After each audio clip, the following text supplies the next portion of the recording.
All right, so we're looking at chapter 6 and 7. Chapter 6 is leadership at the team level, and there are many things to consider when putting a team together. There are many different and unlistable reasons as to why a team can fail, and putting a team together can be one of the most difficult things to do before a project begins, especially when it's the first time you're doing it. So I would start off by listing the strengths and weaknesses of each person, how well they work together, and what your ultimate end goal is. However, this should be information that you just kind of keep in your mind. You never write anything down and you never type it out. You would not ever want to see a list with your name on it, with a list of information next to it for any reason, whether it's good or bad, because you don't want rumors and speculation to start. For example, when my oldest was in elementary, it seemed as if the assistant principal changed every few years for various reasons.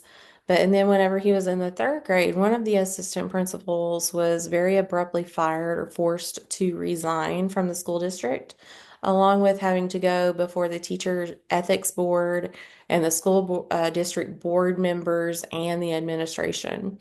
This was all because he created a list of teachers that he worked with, and the list was on his work computer. And this list consisted of his personal views of the teachers in his building, and it was their name with information in less than one sentence for each person. For example, one was referred to as nice but unattractive, one was religious but hateful, and so on. So he created this list, but why? No one knows. It was basically a pointless list. Um, but one day he sent out a mass emails to all the teachers and he accidentally attached the list to the email. So now everyone had the list with their names on it and what it had written about them. So the moral of the story is never write or type anything down you don't want anyone else to know or see. But going into talking about what your book says about leadership at the team level, Miller says there are three considerations to what makes a good team. One, make sure the people put on the team are the right people. You need a team of people who have different strengths and weaknesses. If everyone has the same strengths and same weaknesses, the team will not be able to work effectively or efficiently to complete a project. Two, choose people who can take on a leadership role.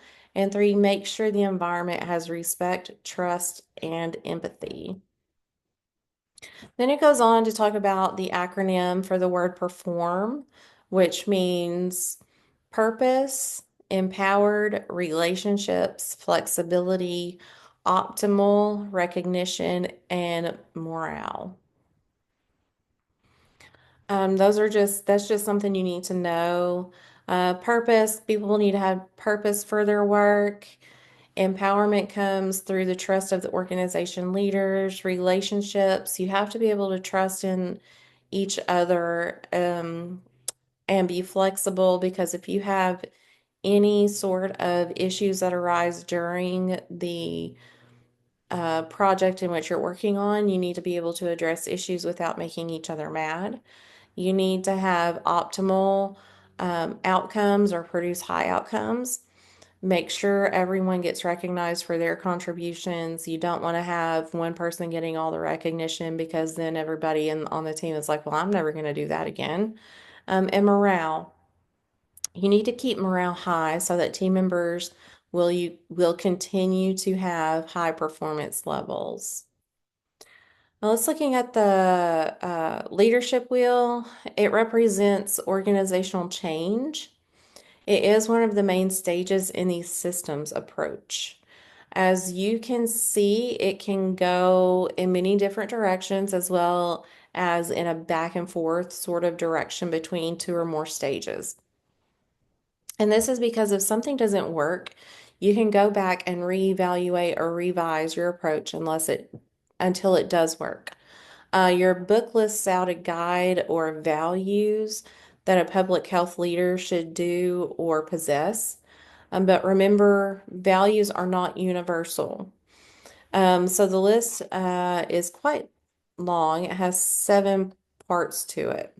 So, one, think systematically and act strategically. Two, create a learning organization. You never want to become stagnant in what you know or what you do, and you need to keep up with new practices and new technology. And three, coordinate knowledge and performance management activities. Four, promote and support the change process, which can be hard. You should always try and promote the changes that are occurring. Um, in education right now at the high school level, things are changing on a yearly basis, which can be a little difficult to jump on board with, but the majority of the changes are leading to an ultimate end result. And the reasons it can take a few years to reach the end result are um, because people don't have full buy-in to the change.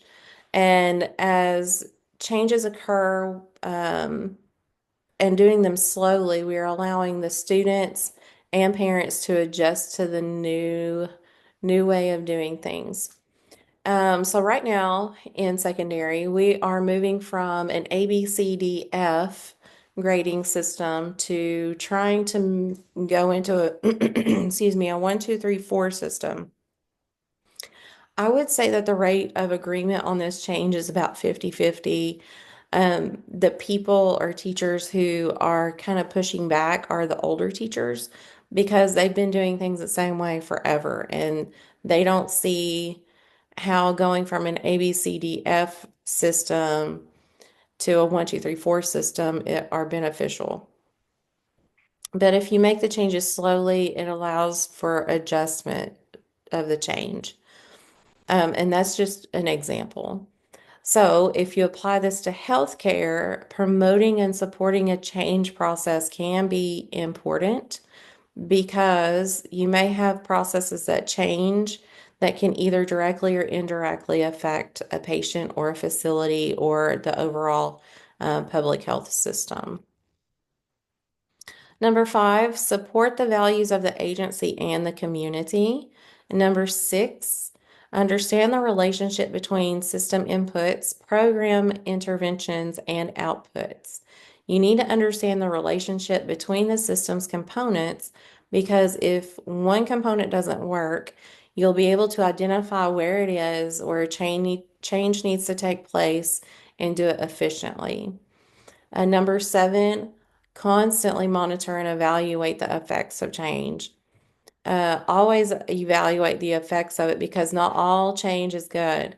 And if change occurs and it doesn't work out, as a leader, you have to be able to admit it doesn't work or it isn't good for the corporation or the community, and possibly revert back to the original process before trying to make a change again or improve the change.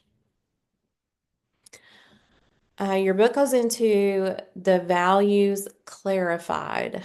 An agency's culture is in part made up of its values and beliefs that members of the agency have in common. And then your book has a statement which is true. If the employees and or members have a low sense of moral values and they don't have high standards, the culture of the community will suffer. So one of the first things created for an organization is its mission and vision. And there are a few things on the mission and vision of the organizations. These are some things I've just discussed before, so I'm just kind of reiterating them. One thing to remember about the vision and being a leader is the vision is what a leader has to keep in mind on how an organization should appear or be perceived by the public and in the future. And then number 2, the mission statement of an organization does not have to be a really long statement. Sometimes if a mission statement is too long, it can get a little convoluted in its meaning. So make sure if you're part of a team that is coming up with a mission statement, it's not half a page long because the longer it gets, the more confusing it can get. But the mission statement needs to answer four main questions. And what is its purpose? How does it tend to coordinate its values and actions? Who makes up the constituencies of the agency? And how does the agency link the present with the future? Then goals and objectives are created and stated. This is where the mission and vision are translated into measurable goals and objectives. So a numerical system is put in place to evaluate the goals and objectives. Goals and goals are statements that need to be easily understood. For example, one of my goals as a teacher is by the end of this unit, my students will be able to identify, calculate, model, or define whatever I'm talking about. An objective, on the other hand, is both qualitative and quantitative. For example, a quantitative objective would be employees will be able to process 100 patients per day and do it with 80% accuracy. And make sure your goals and objectives reflect the vision. So you kind of have to revisit that, and you might have to make changes to the agency or corporation's vision statement. So just kind of keep that in mind. If you're in a position where you can't just willy-nilly change and enhance or add to a mission or vision, when you're doing the qualitative and quantitative objectives and goals, you have to revisit that and really understand what they are saying. So, leaders are responsible for creating goals and objectives for their teams and or agency by translating the agency's mission and vision into programmatic goals and objectives, discovering any hidden goals that may sabotage activities, considering budgetary requirements necessary to realize the goals and objectives, and examining goals to determine if they are translatable into action. So now your action plan is ready to be developed. And this is the plan that is put into place to make sure the goals and objectives are achieved.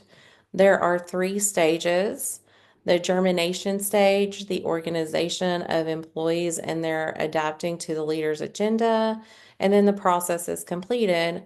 But the leader often starts all over again because this is a never-ending cycle that constantly has to be evaluated and re-evaluated.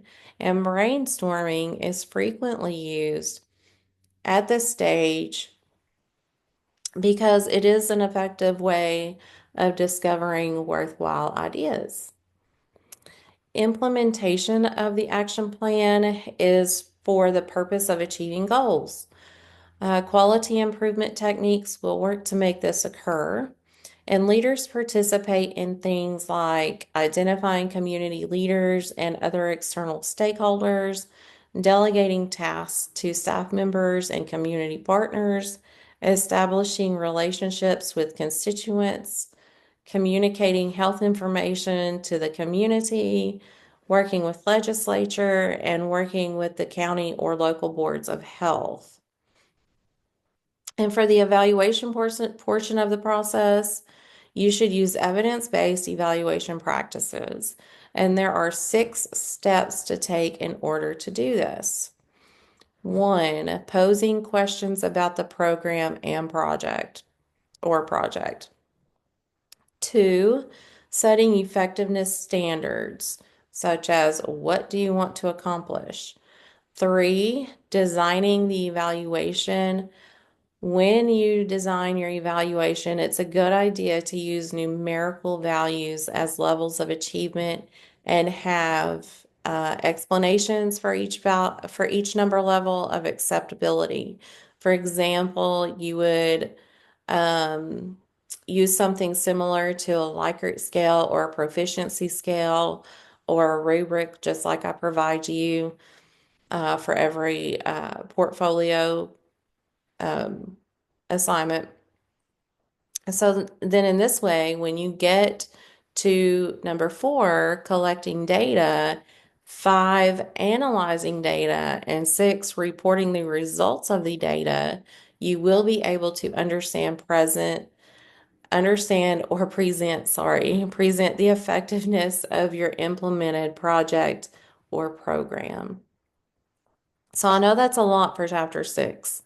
Um, just a lot of like lists and processes, just a lot of information. So I really just want you to keep in mind that whenever you are building a team and you're putting together a plan and implementation and evaluation system, make sure it makes sense. You need to have a clear goal in mind and you need to have a clear evaluation system because if you don't, you can hinder the effectiveness or efficiency of not only the project, but how well it is into place and how effective it is. Moving on to chapter seven. Um, Chapter seven discusses a lot about collaboration, especially at the beginning. And it talks about when to collaborate, the Hillman matrix or Himmelman, I can't say this name, matrix, leader characteristics for collaboration, and three forms of collaboration.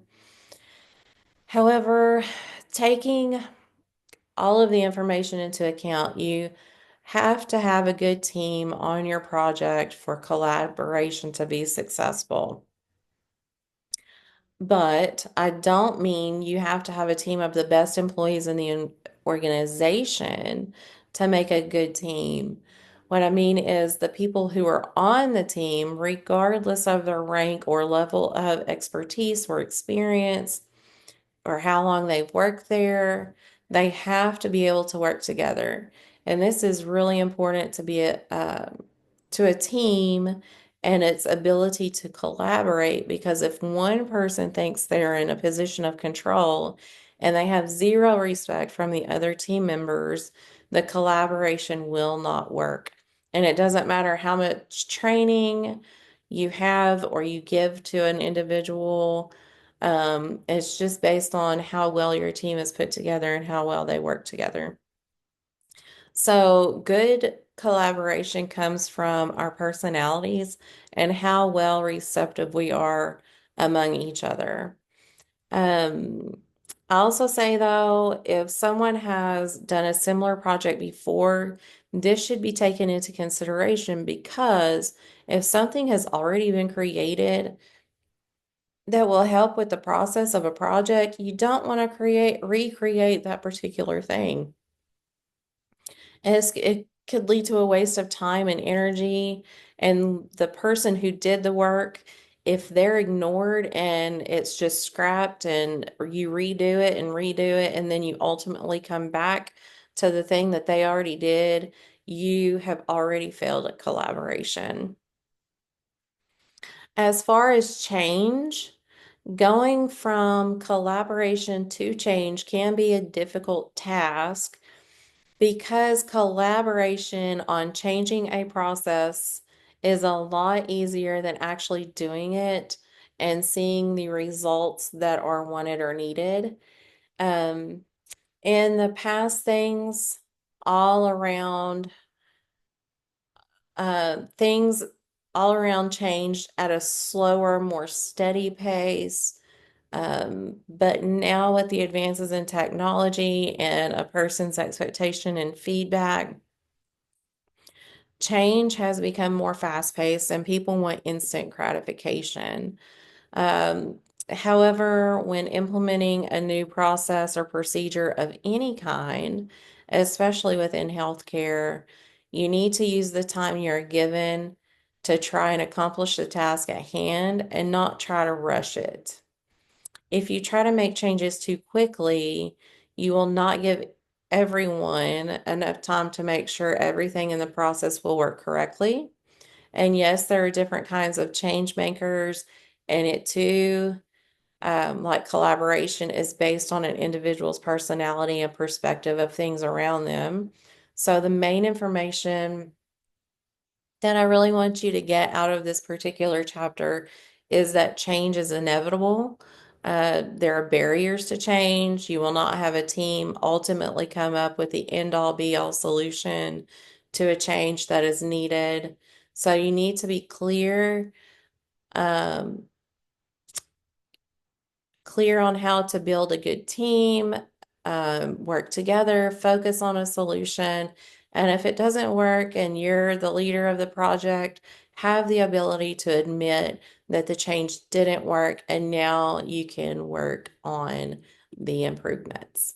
Okay, so for I think it's not this Sunday, it's next Sunday. I can't remember. I think the 9th is when all of your work is due. Um, for this assignment, if you haven't looked at it already, I did put an announcement in Blackboard. Um, I don't really want a paper. Um, you can set it up any way you want to. I just want you to think about something that you would like to change within healthcare and plan it out. What all team members need to know. So, like, I always go back to finance because before I was a teacher, I was an accountant. And I did that for about 12 years before I started all this education stuff. So like if you have a project and you have to have several people who do different aspects of financial um, projects to go along with the project that you're doing, um, list out the different types of people you'll need and what they need to know. You might need someone who knows a lot about HIPAA law. You might need someone who's really good at IT, but those two people need to be able to work together or actually, if you're thinking about the finance too, all three of them need to be able to work together because financially, IT can get expensive, especially if you're thinking about doing something that's going to make a process of reports on financial information come all together. And then say you're going to have a whole lot of patient data within the IT system. You probably need to have someone who has a lot of legal expertise in HIPAA so that they can look at it and go, okay, we can do this and have everybody agree that this change is going to work. And then take the time to do it because in an office, you have different levels of, I don't want to say smartness, um, um, just different levels of how people think and how they process things. So, um, you have to account for training time and then implementation, but you also have to think about taking one system and transferring it all over to another. It's not that easy. Sometimes things are just not compatible. Just keep a whole lot of things in mind. So, um, I don't care if it's in APA style. If you do use something, yes, cite that on the last page or the slide. And I would like for you to have a PowerPoint presentation to go along with your plan. I just want to make sure I understand what it is that you're trying to do. So the main goal for this assignment is to see how well you can grasp putting qualitative and quantitative information together and your end goal and outcome are. So again, it was good to see you all. And if you have any questions, just email me. Um, and don't hesitate to ask, especially if you need more time on something. But you do have until, I believe it's the 9th. Check the calendar to make sure because the due dates are posted on the assignments. And you all have a good night.